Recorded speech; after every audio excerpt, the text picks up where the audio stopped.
మహోన్నతుడా గొప్ప దేవా, నీ నామం ఎంతో ఉన్నతమైంది, అన్ని నామముల కన్నా పైనామము.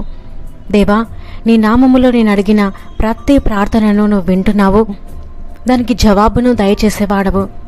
కొన్ని అడిగినవి, కొన్ని అడగకముందే నాకు అక్కరగా ఉన్నవేవో దయచేసి నా ప్రతి అడుగులో నువ్వు ఉండి కాపాడుతూ సంరక్షిస్తూ నువ్వు నన్నెంత ప్రేమిస్తున్నావో, నా పట్ల ఎంత కృప కలిగి ఉన్నావో చెప్పకనే చూపిస్తున్నా. అందుని బట్టి నీకెంతో వందనాలు, కృతజ్ఞతలు తెలుపుకుంటున్నాను. తండ్రి, రేపు వెళ్ళబోయే నా ఇంటర్వ్యూలో నాకు తోడుగా ఉండి నన్ను నీ జ్ఞానముతో నింపండి. అడిగే ప్రతి ప్రశ్నకు సరి అయిన జవాబును భయము లేకుండా స్పష్టంగా ధైర్యంగా చెప్పగల సామర్థ్యాన్ని నాకు అనుగ్రహించండి. దేవా, నువ్వు నా కోసం సిద్ధపరిచిన ఉద్యోగం ఇదే అయితే నాకు ఈ జాబ్ ఇప్పించండి. ఎందుకంటే నా ఆత్మీయ జీవితాన్ని కోల్పోయేలా చేసే ఏ జాబ్ నాకొద్దు. దేవా, రేపంతటిలో నాకు తోడుగా ఉండి నడిపించమని యేసుక్రీస్తు నామములో ప్రార్థిస్తున్నాను తండ్రి, ఆమెన్. ఎంతమంది వచ్చారో ఇంటర్వ్యూకి, నాకు భయంగా ఉంది. ఏం పర్లేదు, నా దేవుడు నాకు తోడుగా ఉన్నాడు. Congrats miss Mary. Thank you sir. Thank you దేవా, నీకు ఎలా కృతజ్ఞత చెప్పాలో కూడా నాకు అర్థం కావట్లేదు. థ్యాంక్ యూ సో మచ్ తండ్రి. తను నయోమిలా ఉందే. నయోమి, హాయ్ మేరీ, నువ్వేంటి ఇక్కడ? ఇంటర్వ్యూకి వచ్చాను, కానీ మరి నువ్వు? నేను ఇక్కడే జాబ్ చేస్తున్నాను. అవునా, ఎప్పటి నుంచి? ఒక 2 years అవుతుంది. మరి నీ సంగతి ఏంటి? ఇంటర్వ్యూ ఏమైంది? దేవుడి దయ వల్ల జాబ్ ఓకే అయింది. Wow, congrats. Thank you. సరే, నేను వెళ్తాను, రేపు కలుద్దాం. Okay, bye. మీ ఫ్రెండా? ఫ్రెండ్ అంటే అంత క్లోజ్ ఏం కాదు, జస్ట్ తెలుసు. ఒకే కాలేజ్, ఒకే క్లాస్మేట్. ఓ, ఎప్పుడు దేవుడు దేవుడు అంటుంది. పెద్ద బోరింగ్ క్యారెక్టర్. అవునా? ఇంకా రోజు 8 hours ఎలా భరించాలో తనని. మరి సార్తో మాట్లాడి జాబ్ క్యాన్సిల్ చేయించమని చెప్పు. సార్ నువ్వేం చెప్పినా వింటాడు కదా. చెప్పి చూస్తాను. Excuse me sir. Come in. Sir, ఇందాక సెలెక్ట్ అయిన అమ్మాయి ఉంది కదా? ఏ అమ్మాయి? ఈరోజు 3 అమ్మాయిలు సెలెక్ట్ అయ్యారు. అదే సార్, మేరీ అని. Mary, nice girl. చాలా హంబుల్ పర్సన్లా ఉంది. ప్రతి ఆన్సర్ చాలా క్లియర్గా చెప్పింది. కానీ తను మీరనుకున్నంత మంచి అమ్మాయి కాదు సార్. అవునా? నీకెలా తెలుసు? తను నా కాలేజ్ మేట్. తన క్యారెక్టర్ కూడా అస్సలు బాగోదు. అలాంటి వాళ్ళు మన ఆఫీస్లో ఉండటం అంత మంచిది కాదని నా అభిప్రాయం సార్. చూడు నయోమి, నువ్వు చెప్పింది నిజమే కావచ్చు, కానీ తను ప్రతి క్వశ్చన్కి కరెక్ట్ ఆన్సర్ ఇచ్చింది. నా రిక్వైర్మెంట్కి పర్ఫెక్ట్ అమ్మాయి. నా వర్క్కి ఇబ్బంది రానంత వరకు నాకే ప్రాబ్లం లేదు. అండ్ వన్ మోర్ థింగ్, క్యారెక్టర్స్ని బట్టి నేను జాబ్ ఇచ్చే పని అయితే ఇందులో చాలా మందికి జాబ్స్ వచ్చేవి కావు. నాకు కావాల్సింది నా వర్క్ టైంకి ఫినిష్ అవ్వడం. అది కాదు సార్. నేను చూసుకుంటానని చెప్పాను కదా, నువ్వు వెళ్ళి వర్క్ చేసుకో. సరే సార్. ఏమైంది? సార్ ఏమన్నాడు? వెళ్ళి పని చూసుకో అన్నాడు. ఏంటి? సార్ నీ మాట వినలేదా? అదేగా చెప్పింది. దేవా, నాకు చాలా సంతోషంగా ఉంది. ఇంకా అప్పులన్నీ ఒక్కొక్కటి క్లియర్ చేసుకుంటాం. నాన్నకు ఈ మధ్య హెల్త్ బాగుండటం లేదు, హాస్పిటల్కి తీసుకెళ్తాను. అమ్మా, మేరీ వచ్చేసావా? ఏమైంది ఇంటర్వ్యూ? సెలెక్ట్ అయ్యానమ్మా, రేపే జాయినింగ్. దేవా, నీకెంతో వందనాలు తండ్రి. ఏసయ్యా, రేపు ఉద్యోగానికి మొదటి రోజు. అక్కడ అందరితో సవ్యంగా నడుచుకొని జ్ఞానంతో మెలుగుటకు సహాయం చేయండి. చేస్తున్న ప్రతి పని గుడ్ అండ్ పర్ఫెక్ట్గా ఉండేలా సహాయం చేయండి. మంచి స్నేహాన్ని అనుగ్రహించండి. ఎలాంటి పరిస్థితుల్లోనూ నా విశ్వాసాన్ని విడిచిపెట్టకుండా గట్టిగా పట్టుకొనుటకు సహాయం చేయండి. నేనెక్కడున్నా నీ నామ మహిమార్థకరంగా జీవించలాగున నన్ను నడిపించండి.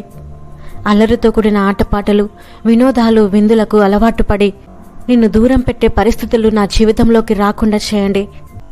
దేవా, చీకటి ప్రదేశానికి ఒక వెలుగు వెళ్ళినప్పుడు అక్కడంతా వెలుగుగా మారుతుందే కానీ ఉన్న ఆ వెలుగు కూడా ఆరిపోదు. తండ్రి, నేను ఈ లోకానికి వెలుగై ఉన్నానని నీ వాక్యం సెలవిస్తుంది. కాబట్టి నేను వెళ్ళే ప్రదేశం అంతా వెలుగులా మారిపోవాలి, కానీ చీకటి నన్ను ఆవరించి నా వెలుగు ఆరిపోయే పరిస్థితి రాకూడదు. కోటి సూర్యుల తేజస్సు కలిగి ఎల్లప్పుడూ మండుచునుండు నిన్ను అంటిపెట్టుకుని ఉండి నేను వెలుగుతూ అక్కడున్న వారిని సహితం వెలిగించే విధంగా నన్ను నడిపించమని యేసు క్రీస్తు నామములో ప్రార్థిస్తున్నాను తండ్రి. ఆమెన్. Hi Naomi.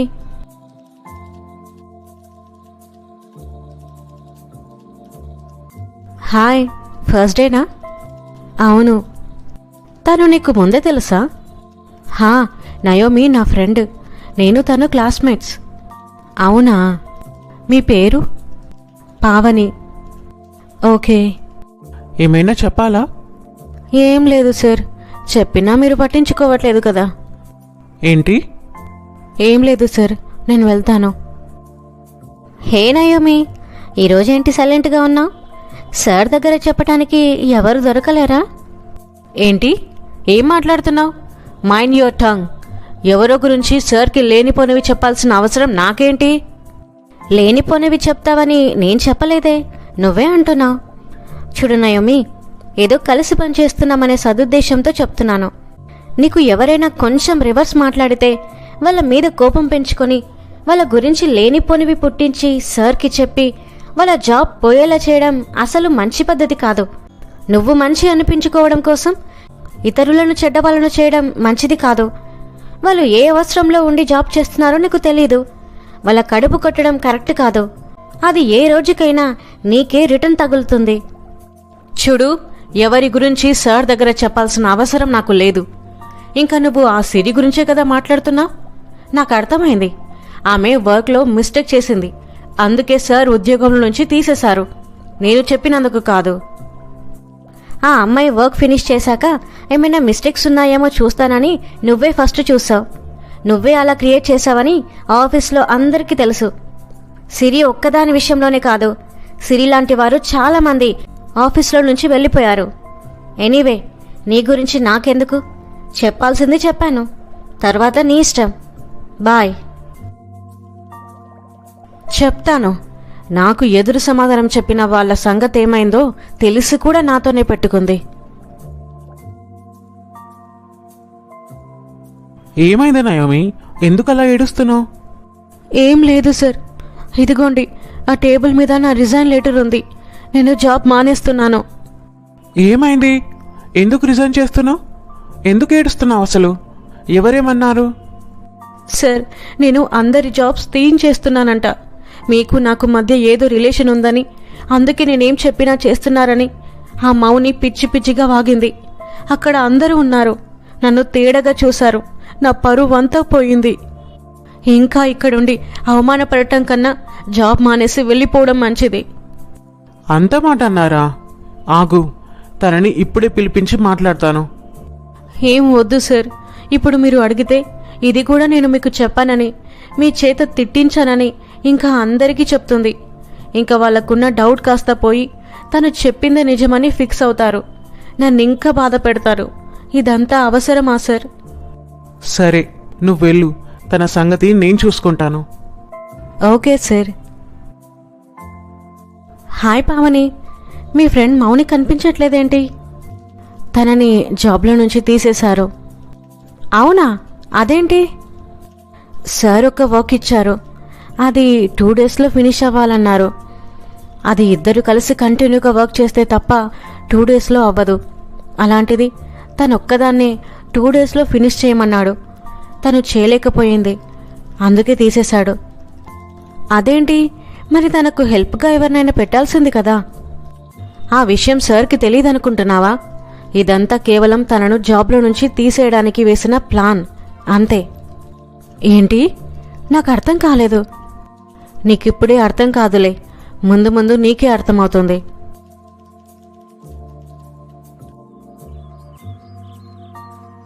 మేరీ, ఏమైంది? దేని గురించో ఆలోచిస్తున్నావు? ఏం లేదు నాన్న, మా ఆఫీస్లో చాలా రాజకీయాలు నడుస్తున్నాయి. అవన్నీ ఇప్పుడు ప్రతి చోట ఉంటున్నాయి తల్లి.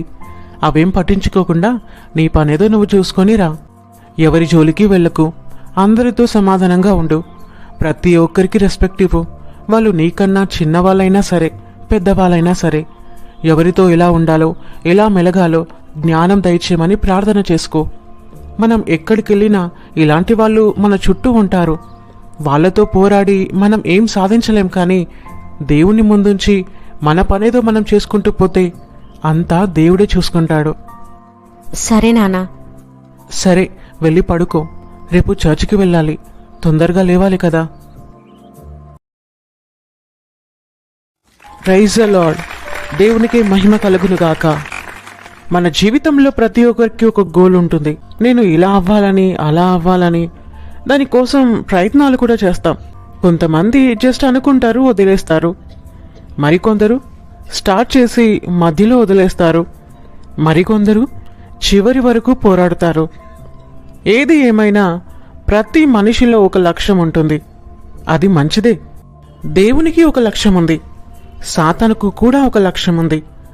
దేవుడైతే తన లక్ష్యాన్ని, అనగా సాతాను చేతిలో ఉన్న అధికారాన్ని తన మరణం ద్వారా తిరిగి తీసుకొని తన కుమారులము కుమార్తెలము అయిన మనకు ఇవ్వడం, అది దేవుడు సంపూర్తి చేశాడు. ఇప్పుడు సాతాను లక్ష్యం. సాతాను లక్ష్యం ఏంటి అంటే, ఏ అధికారాన్నైతే దేవుడు తీసుకొని తన పిల్లలకిచ్చాడో ఆ అధికారాన్ని ఆ పిల్లల ద్వారానే వాళ్ళ దగ్గర నుంచి తీసుకోవడం, చివరికి వారిని నరకానికి పాత్రులను చేయటం. అయితే దేవుణ్ణి తెలుసుకున్న మన లక్ష్యం మొదటిగా ఏముండాలంటే, ఎవరి ద్వారా అయితే సాతాను పనిచేస్తూ అధికారాన్ని తీసుకుని వారిని నాశనం చేయాలని అనుకుంటున్నాడో వాళ్ళ మనస్సును తిరిగి దేవుని వైపుకు తిరిగేలా చేయడం. హల్లెలూయా. ఇది మన మొదటి లక్ష్యంగా ఉండాలి. అయితే రోమా 1:8 పౌలు గారు అంటారు, మీ విశ్వాసము సర్వలోకమునకు ప్రచురము చేయబడాలి అని. యవనస్తులారా, నాకింకా సమయం చాలా ఉందని, నేను తర్వాత చేస్తాలే అని మాత్రం ఆలోచించకండి. ఎందుకంటే సాతానెప్పుడు యవనస్తులపైనే తన మొదటి గురిని ఉంచుతాడు. వాడి మాయలో పడితే నీ యవనకాలం ఎలా గడిచిపోయిందో కంటికి కూడా కనిపించకుండా చేస్తాడు. విలాపవాక్యములు 3:27లో యవనకాలమున నరులు కాడి మోయట మేలు, అతని మీద దానిని మోపినవాడు యెహోవాయే. దేవుడు నీకొక బాధ్యతని ఇస్తాడు. అది చేస్తావా చేయవా అనేది నీ చేతిలోనే, నీ నిర్ణయంలోనే ఉంటుంది. నాకెందుకు అనుకుంటే చేయలేవు. నేనెలా రక్షించబడ్డానో నా పొరుగువారు అలాగే రక్షించబడాలని ఆశ నీకుంటే చేస్తావు. ఏది ఏమైనా మన మొదటి లక్ష్యం మాత్రం దేవుని సువార్తను పంచడం. దేవుణ్ణి తెలుసుకొని కూడా సాతాను చేతిలో కీలుబొమ్మలు ఆడుతున్న వాళ్ళను బయటికి లాగటం. ఒక బిడ్డను కన్న స్త్రీ తల్లి అయితే ఆ బిడ్డను సరియైన మార్గంలో నడిపించి నలుగురికి ఉపయోగకరంగా పెంచితే ఆమె గొప్ప తల్లి అవుతుంది. అప్పుడే బాప్తిసం తీసుకున్నవాడు పసిబిడ్డతో సమానం. వాడిని దేవునిలో నడిపించడం పెద్ద బాధ్యత. దానికి గొప్ప ప్రతిఫలం కూడా ఉంటుంది. కాబట్టి ప్రతి ఒక్కరం రక్షణ తీసుకొనని వారికి, తీసుకొని కూడా సాతాను వలలో చిక్కబడి ఉన్నవారికి దేవుని సువార్తను, ఆయన ప్రేమను పంచేవారిగా ఉందాం. ఆమేన్. ప్రార్థన చేసుకుందాం. దేవా, నువ్వెంతో ప్రేమమయుడవు. మేమెంతో పాపులుగా ఉన్నప్పుడే మా కోసం మరణించి నీ సిలువ ద్వారా నీ బిడ్డలుగా చేసుకొని నీ నీతిని మాకిచ్చావు. అందును బట్టి నీకెంతో వందనాలు తండ్రి. నేను రక్షించబడ్డాను, ఎవరేమైపోతే నాకెందుకు అనే సెల్ఫిష్నెస్ నాలో ఉన్నట్లయితే యేసు నామంలో తీసివేయండి. నేనెలా నిన్ను తెలుసుకుని నరకం నుంచి తప్పింపబడ్డానో అలాగే అనేక మందికి నీ సువార్తను బోధించి నీ సత్య మార్గంలో నడిపింపగల కృపను నాకు అనుగ్రహించమని యేసు క్రీస్తు నామములో ప్రార్థిస్తున్నాను తండ్రి. ఆమెన్. హాయ్ పావని. హాయ్. ఏమైంది, డల్గా ఉన్నా? ఏం లేదు, మా అమ్మకు బాగాలేదు. కొంచెం అర్జెంటుగా డబ్బులు కావాలి. ఏం చేయాలో అర్థం కావట్లేదు. మరి సార్ని అడ్వాన్స్ అడగలేకపోయావా? ఇంతకుముందు చాలాసార్లు అడిగాను. లాస్ట్ టైమే, ఇదే లాస్ట్. ఇంకొకసారి అడ్వాన్స్ అంటే ఇవ్వను అని చెప్పేశాడు. ఇప్పుడు మళ్ళీ అంటే అస్సలు ఒప్పుకోడు. నీ సిచ్యువేషన్ చెప్పు. ఆయన వినడు. ఆ నయోమి అడిగితే మాత్రం ఎన్నిసార్లైనా ఇస్తాడు. సరే, నయోమితోనే అడిగిద్దాం. ఏంటి? అవును, నీ అమౌంట్ గురించి నయోమి చేతే సార్ని అడిగిద్దాం. నా కోసం ఆమెందుకు అడుగుతుంది? పద ఒప్పిద్దాం. Hi Naomi. Hi Naomi. ఏంటి ఇలా వచ్చారు? ఏం లేదు, పాపం పావని వాళ్ళ అమ్మకు బాలేదంట. అయితే నేనేం చేయాలి? అది కాదు నయోమి, అయితే సార్ని డబ్బులు అడగడానికి భయపడుతుంది. పోనీ తన తరపున నేను అడుగుదామంటే నేనొచ్చి నెల కూడా కాలేదు. అప్పుడే రికమెండేషన్స్ అనుకుంటాడేమో అని భయపడి వెళ్ళట్లేదు. పోనీ ఇంకెవరితోనైనా అడిగిద్దామంటే అందరూ సార్కి భయపడుతున్నారు. అయితే నేనన్నాను, అందరి దగ్గరికి వెళ్లాల్సిన అవసరం లేదు, మన నయోమి ఉంది కదా, తను మాత్రమే సార్తో ధైర్యంగా మాట్లాడగలదు. కాబట్టి నయోమికి నీ ప్రాబ్లం చెప్పు, తను చాలా మంచిది, నీ సిచ్యువేషన్ అర్థం చేసుకొని నీకు తప్పకుండా హెల్ప్ చేస్తుందని తీసుకొచ్చాను. అంటే మా అందరికంటే నువ్వే సీనియర్ కదా, అందులోనూ నువ్వు ప్రతి వర్క్ పర్ఫెక్ట్గా చేస్తావు. కాబట్టి సార్కి నీ మీద మంచి ఒపీనియన్ ఉంది. అలాంటప్పుడు సార్ నీ మాట కాకపోతే ఇంకెవరి మాట వింటాడో చెప్పు? అవును మరి, అయినా సార్తో డైరెక్ట్గా మాట్లాడేంత ధైర్యం వీరిలో ఎవరికుందని? అవును నయోమి, నువ్వు చాలా గ్రేట్, అందుకే నీ దగ్గరికి తీసుకొచ్చాను. ప్లీజ్ తన గురించి సార్ దగ్గర అడగవా? నువ్వేం టెన్షన్ పడకు, నీ గురించి నేను సార్ దగ్గర అడుగుతాలే. Thank you Naomi. అవును, ఎంత కావాలి? ఒక 20,000 వరకు కావాలి. ఓకే. హే పావని, ఇదిగో తీసుకో. వావ్ నయోమి, నిజంగా నువ్వు గ్రేట్, థ్యాంక్ యూ. ఇప్పుడు హ్యాపీనా? మేరీ, నీకెలా థ్యాంక్స్ చెప్పాలో నాకు అర్థం కావట్లేదు. నేను హెల్ప్ చేయలేదు, నా ద్వారా దేవుడు నీకు హెల్ప్ చేశాడు. నిజంగా నువ్వు నమ్ముకున్న దేవుడు చాలా గొప్పవాడు. అవసరం ఉంటే ఒకలా, లేకుంటే ఒకలా బిహేవ్ చేసే మనుషుల మధ్యలో నీలాంటి వాళ్ళు కూడా ఉన్నందుకు నాకు చాలా సంతోషంగా ఉంది. పావని, నాదేం లేదు, నా దేవుడు అంటాడు, నిన్ను వలే నీ పొరుగువారిని ప్రేమించు అని. వాళ్ళు 1 మైలు దూరం రమ్మంటే నీవు వారితో పాటు 2 మైళ్ళు వెళ్ళు అని. ఒకరు నిన్ను సహాయం అడిగినప్పుడు చేయగలిగే స్థానంలో నువ్వు ఉన్నప్పుడు చేయడానికి చేయి వెనుకకు తీసుకోకని, ఇలా ఒకరికి ఒకరు సహోదర ప్రేమ కలిగిన వారి వలె ఉండాలని అంటాడు. నువ్వు చెప్తుంటే నాకింకా నీ దేవుని గురించి తెలుసుకోవాలనుంది. తప్పకుండా చెప్తాను. సరే వెళ్ళు, వెళ్ళి అమ్మ సంగతి చూడు, మనం తర్వాత మాట్లాడుకుందాం. నువ్వింత తెలివి తక్కువ దానివని నేను అస్సలు అనుకోలేదు. హే, మాటలు జాగ్రత్త. నేను అనటం కాదు, ఆ మేరీ పావని నిన్ను ఫూల్ని చేశారు. కొంచెం బ్రెయిన్ మోకాల్లో కాకుండా తల్లో ఉన్నట్లు మాట్లాడు. నువ్వు చెప్పిందేం నాకు అర్థం కావట్లేదు. హా, నీకు నువ్వే తెలివైన దానివని అనుకుంటూ అందరి చేత ఫూల్ అవుతున్నావు. ఆ మేరీ పావని నీ దగ్గరికి రాకముందు వాళ్ళు మాట్లాడుకున్నవన్నీ నేను విన్నాను. వాళ్ళు సార్ దగ్గరికి వెళ్దామనుకున్నారు, కానీ సార్ వాళ్ళు అడిగితే ఇవ్వడని నీ దగ్గరకొచ్చి నిన్ను పొగిడి నీ చేతే డబ్బులు ఇప్పించేలా చేసుకున్నారు. ఇప్పటిదాకా నిన్ను ఫూల్ని చేసినందుకు వాళ్ళు తెగ నవ్వుకుంటున్నారు. పైగా నువ్వింత చేసినా ఆ పావని ఇదంతా మేరీనే చేసిందని అనుకుంటుంది. తన వల్లే నువ్వు డబ్బులు అడిగావని, లేకుంటే తనకు డబ్బులు వచ్చేవే కావని తెగ పొగుడుతుంది. అవునా? సరే, ఏదో పాపం పోని ఒక 2 నెలలైనా జాబ్ చేసుకొని అని అనుకున్నాను. నన్నే మోసం చేస్తారా? సరే చూస్తాను, వాళ్ళెన్ని రోజులు ఇక్కడ జాబ్ చేస్తారో. మేరీ, నువ్వు వచ్చిన కొన్ని రోజులైనా వర్క్ చాలా బాగా చేస్తున్నావు. అందుకే నీకు ఒక పెద్ద ప్రాజెక్ట్ ఇస్తున్నాను. ఇది కానీ నువ్వు కరెక్ట్ టైంకి పర్ఫెక్ట్గా ఫినిష్ చేసావంటే నీకు ప్రమోషన్, అలాగే శాలరీ హైక్ కూడా అవుతుంది. సరేనా? తప్పకుండా సార్. చిన్న మిస్టేక్ కూడా ఉండకూడదు. జాగ్రత్తగా చూసుకో. నీకు 1 వీక్ టైం ఇస్తున్నాను. సరే sir, I'll do my best. Good, ఇంకా వెళ్ళు. ఏంటి అంత సంతోషంగా ఉన్నా? అవును పావని, చాలా సంతోషంగా ఉన్నాను. సార్ ఒక ప్రాజెక్ట్ ఇచ్చారు, అది ఫినిష్ చేస్తే శాలరీ హైక్ చేస్తామన్నారు, ప్రమోషన్ కూడా ఉంటుందన్నారు. అవునా? ఏంటి పావని, నీకు సంతోషంగా లేదా? అదేం లేదు మేరీ, నిన్ను కూడా మౌనిలా టార్గెట్ చేశారేమో అని భయపడుతున్నాను. పావని, ఒకవేళ అలా చేసినా నాకు నా దేవుడు తోడుగా ఉన్నాడు. నేను నా జ్ఞానంతో పనిచేస్తే ఓడిపోతానేమో, కానీ నా దేవుని జ్ఞానంతో చేస్తే దేన్నైనా చేయగలను. నువ్వేం భయపడకు. నాకు 1 వీక్ టైం ఇచ్చారు. నేను ఖచ్చితంగా ఫినిష్ చేస్తాను.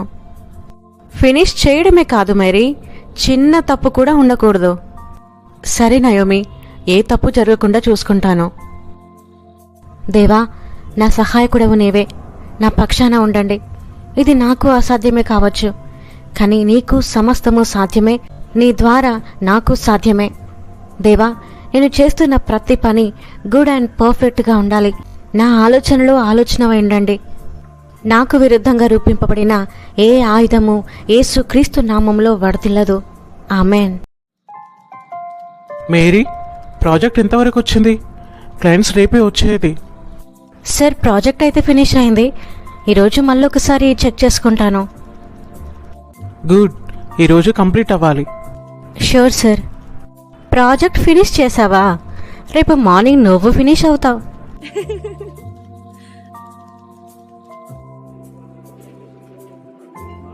ఏం ఆలోచిస్తున్నావురా? ఏం లేదు, ఒక ప్రాజెక్ట్ ఉంది. అది కానీ ఓకే అయితే కంపెనీ కోసం నేను చేసిన అప్పులన్నీ చిటికెలో కట్టేయచ్చు. Wow, nice. మరి ఇంకేంటి ప్రాబ్లం? ఆ ప్రాజెక్టు కొత్తగా జాయిన్ అయిన అమ్మాయికి అప్పగించాను. ఎలా చేస్తుందో అని కొంచెం ఆలోచిస్తున్నాను. అదేంట్రా, అంత పెద్ద ప్రాజెక్ట్ని కొత్త అమ్మాయికి ఎలా హ్యాండ్ ఓవర్ చేస్తావు?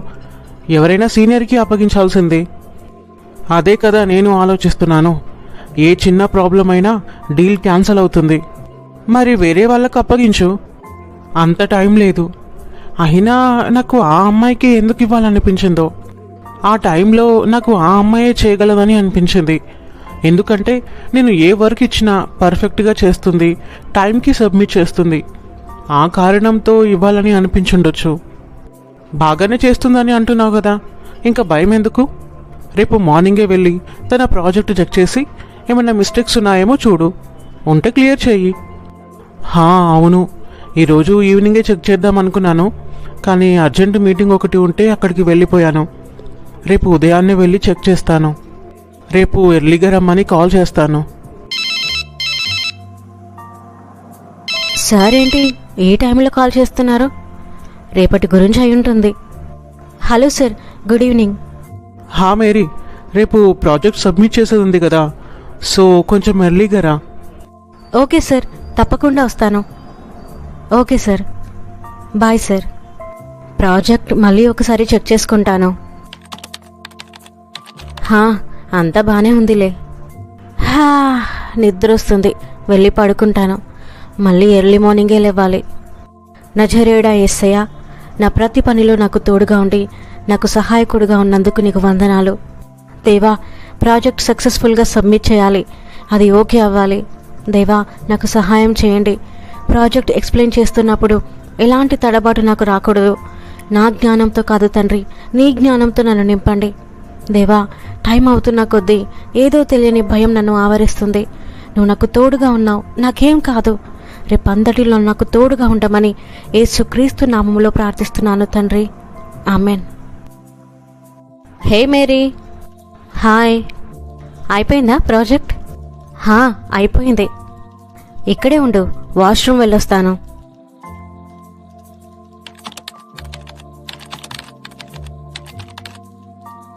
ఈ మేరీ సిస్టమ్ దగ్గర ఈ పావని ఉందేంటి? పావని, నిన్ను సార్ పిలుస్తున్నారు చూడు. ఓకే. ఎస్, ఫైల్ డిలీట్ చేశాను. ఇంకా ఇప్పుడు ప్రాజెక్ట్ ఎలా సబ్మిట్ చేస్తుందో చూస్తాను. నాతోనే పెట్టుకుంటారా? ఇలా ఉంటుంది నాతో పెట్టుకుంటే. హలో సార్, మేము ఇంకో హాఫ్ అన్ అవర్లో ఉంటాం. అవునా సార్, మన మీటింగ్ 10కి అనుకున్నాం కదా. అంటే బయట వేరే పని తొందరగా అయిపోయింది. మళ్ళీ మేడం యూఎస్ వెళ్ళిపోవాలి కదా, అందుకే అక్కడ అయిపోగానే మీ దగ్గరికి బయలుదేరాం. ప్రాజెక్ట్ రెడీగానే ఉంది కదా? ఎస్ సార్, రెడీగానే ఉంది. Okay sir, okay. Mary, project నాకు మెయిల్ చెయ్యి. క్లయింట్స్ ఇంకో హాఫ్ అన్ అవర్లో వస్తున్నారు. ఓకే సార్, సెండ్ చేస్తాను. ఏంటి ప్రాజెక్ట్ కనిపించట్లేదు? నేను ఇందులోనే కదా సేవ్ చేసింది. దేవా, ఏంటిది? ఫైల్ ఏమైంది? నాకేం అర్థం కావట్లేదు. ఇప్పుడు ఏం చేయాలి? నా పని అయిపోయింది. దేవా, ప్లీజ్ హెల్ప్ చేయండి. నాకు భయంగా ఉంది. మేరీ, ఏమైంది? సెండ్ చేయలేదు. వాళ్ళు వచ్చే టైం అయింది. సార్, ఫైల్ కనిపించట్లేదు. ఏంటి? ఏం మాట్లాడుతున్నావు మేరీ? సరిగ్గా చూడు, ఇంకెక్కడైనా సేవ్ చేసావేమో. లేదు సార్, నాకు బాగా గుర్తుంది. నీకు కొంచెం కూడా బాధ్యత లేదా మేరీ? అది ఎంత పెద్ద ప్రాజెక్ట్, అలా ఎలా పోగొడతావు? అందుకే నేను అప్పుడే చెప్పాను సార్ మీకు, ఈ అమ్మాయి మన ఆఫీస్కి సెట్ కాదని. జాయిన్ చేసుకుందే కాకుండా ఇంత పెద్ద ప్రాజెక్ట్ ఆమెకిచ్చారు. ఇప్పుడు చూసారా ఎంత పని చేసిందో? మేరీ, నాకు 5 minutesలో ప్రాజెక్ట్ కావాలి. ఏదైనా చెయ్యి. ఇది నాకెంత ఇంపార్టెంటో నీకు తెలీదు.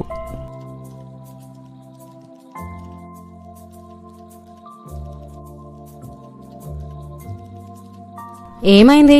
ఎందుకు ఏడుస్తున్నావు? పావని, నా జాబ్ పోయినట్టే. అసలు ఏం జరిగింది చెప్పు. ప్రాజెక్టు ఫైల్ కనిపించట్లేదు. నేను ఇందులోనే సేవ్ చేశాను. సార్ 5 minutesలో సబ్మిట్ చేయమన్నారు. నాకేం చేయాలో అర్థం కావట్లేదు. అంతేనా? సరే ఆగు. మేరీ, ఫైల్ నీకు మెయిల్ చేశాను చూడు. అదేంటి నీ దగ్గర ఎలా ఉంది? నేను నీకు సెండ్ చేయలేదు కదా. ఫైల్ ఇలా డిలీట్ అవుతుందని నాకు ముందే అనిపించింది. అందుకే మార్నింగ్ నీ ప్రాజెక్ట్ ఫైల్ని నేను మెయిల్ చేసుకున్నాను. నయోమి ఇలా చేస్తుందని నేను ముందే ఊహించాను. నేను చెప్పాను కదా, మౌనిని కూడా ఇలాగే చేశారు. కాకపోతే తన ప్రాజెక్టులో మిస్టేక్స్ క్రియేట్ చేశారు. అందుకే నీకు అలాంటి పరిస్థితి రాకూడదని ఆ ఫైల్ని నేను మెయిల్ చేసుకున్నాను. పావని, నీ రుణం ఎలా తీర్చుకోవాలో కూడా నాకు అర్థం కావట్లేదు. Thank you so much. నన్ను తర్వాత పొగడొచ్చులే, కానీ వెళ్ళి సబ్మిట్ చేయి. సార్, ప్రాజెక్ట్ మీకు మెయిల్ చేశాను. అవునా? Very good. నేను చెక్ చేస్తాను. Very good Mary, project okay అయింది. Thank you sir. అవును, ప్రాజెక్ట్ ఫైల్ కనిపించట్లేదు అన్నావు కదా, ఎలా దొరికింది? నేను చెప్తాను సార్. మేరీ సేవ్ చేసిన ప్రాజెక్ట్ ఫైల్ని నయోమి డిలీట్ చేసింది. మౌని విషయంలో కూడా ఇలాగే చేసింది. మేరీ విషయంలో కూడా ఇలా చేస్తుండొచ్చు అనే డౌట్తో ఫైల్ని నేను నా మెయిల్కి సెండ్ చేసుకున్నాను. ఆ విషయం మేరీకి తెలీదు, అందుకే కనిపించట్లేదని మీతో అంది. తనే డిలీట్ చేసిందని నువ్వెలా చెప్పగలవు? నువ్వు చూసావా తను డిలీట్ చేయటం? లేదు సార్, కానీ తనే చేసింది. కావాలంటే మీరు ఒకసారి సీసీటీవీ చూడండి. ఏంటి నయోమి ఇదంతా? నీ నుంచి నేను అస్సలు ఎక్స్పెక్ట్ చేయలేదు. ఈ ప్రాజెక్ట్ మీద నేను ఎన్ని హోప్స్ పెట్టుకున్నానో నీకు తెలుసా? అల్లరి చేయాలి, కానీ దానికి ఒక లిమిట్ ఉంటుంది. దానిని నువ్వు క్రాస్ చేసావు. నిన్నిప్పుడే జాబ్లో నుంచి తీసేస్తున్నాను. సారీ సార్, నన్ను క్షమించండి. ఇంకెప్పుడు ఇలాంటి పనులు చేయను సార్. ప్లీజ్ సార్, తనని క్షమించండి సార్, ప్లీజ్. సరే, మేరీ చెప్పింది కాబట్టి వదిలేస్తున్నాను. నెక్స్ట్ టైం రిపీట్ అయితే మాత్రం ఆఫీస్లో అదే నీ ఆఖరి రోజు అవుతుంది. థ్యాంక్ యూ మేరీ, నన్ను క్షమించు. నేనెంత పొరపాటు చేశానో నాకు ఇప్పుడు అర్థమవుతుంది. చూడు నయోమి, ఒక పని చేసే ముందు దేవుడున్నాడు, ఆయన ప్రతిదీ చూస్తున్నాడు అనే ఆలోచన రావాలి. మనం చేసే అల్లరి ఒకరిని వారి బాధలో నుంచి బయటికి తీసుకొచ్చి ముఖం మీద చిరునవ్వు కలిగించేలా ఉండాలి, కానీ వారిని కష్టాల్లోకి నెట్టేలా ఉండకూడదు. దేవుడు ప్రేమామయుడు. ఆయన పిల్లలమైన మనము ఆయన వలె ఉండాలి. కీడుకు ప్రతి కీడు ఎవరికీ చేయకు అని దేవుడే స్వయంగా అంటున్నాడు. దేవుడు నిన్ను ప్రేమించి ఒక మంచి పొజిషన్లో నిన్ను ఉంచాడంటే దానికి తగ్గ కృతజ్ఞత కూడా మనం కలిగి ఉండాలి. అధికారులు నీ మాట వింటున్నారంటే దేవుడు నీ పట్ల వారికి దయ పుట్టించాడని అర్థం. దానిని మంచికి ఉపయోగించాలి, కానీ నీ పగను తీర్చుకోవడానికి కాదు. నన్ను క్షమించు మేరీ. నేను చర్చికి వెళ్ళక ఆల్మోస్ట్ 2 years అయింది. చెప్పేవాళ్ళు లేరు, బోధించేవాళ్ళు లేరు. ఏది మంచి ఏది చెడు, దేవుడేం కోరుకుంటున్నాడు, ఎలా ఉండమని చెప్తున్నాడు, ఇవేవి పట్టించుకోలేదు. ఇంకా నాకు నచ్చినట్టు బిహేవ్ చేశాను. చివరికి అది నాకే చుట్టుకుంటుందని అనుకోలేదు. ఆ పరిస్థితి నాకు రాదని అనుకున్నాను. ఇంకెప్పుడు ఇలా ప్రవర్తించను. ఇప్పటి నుంచి వాక్యానికి అనుకూలంగా నడుచుకుంటాను. దేవుడు నన్ను ఎలా ఉండాలని కోరుకుంటున్నాడో అలా నడుచుకుంటాను. మౌని విషయంలో కూడా నేను చాలా మూర్ఖంగా బిహేవ్ చేశాను. ఆ తప్పు చేసింది నేనే కాబట్టి సార్ దగ్గర ఒప్పుకొని మౌనికి మళ్ళీ జాబ్ ఇప్పించమని రిక్వెస్ట్ చేస్తాను. లేదు నయోమి, నువ్వు తనకు చెడు చేయాలనుకున్నా మౌనికి మంచి జరిగింది. ఇప్పుడు తను ఒక పెద్ద కంపెనీలో జాయిన్ అయింది. ఇక్కడి కన్నా double salary. Wow, great, thank God. నీ శత్రువు పడినప్పుడు సంతోషింపకము, వాడు తొట్టిల్లున్నప్పుడు నీవు మనస్సును ఉల్లసింపకము. యెహోవాది చూచి అసహించుకొని వాని మీద నుండి తన కోపము త్రిప్పుకొనునేమో. దుర్మార్గులను చూచి నీవు వ్యసనపడకము. భక్తిహీనుల ఎడల మత్సరపడకము. దుర్జనునికి ముందుగతి లేదు. భక్తిహీనుల దీపము ఆరిపోవును. నా కుమారుడా, యెహోవాను గణపరచుము, రాజును గణపరచుము. అలాగు చేయని వారి జోలికి పోకము. అట్టి వారికి ఆపద హఠాత్తుగా తటస్థించును.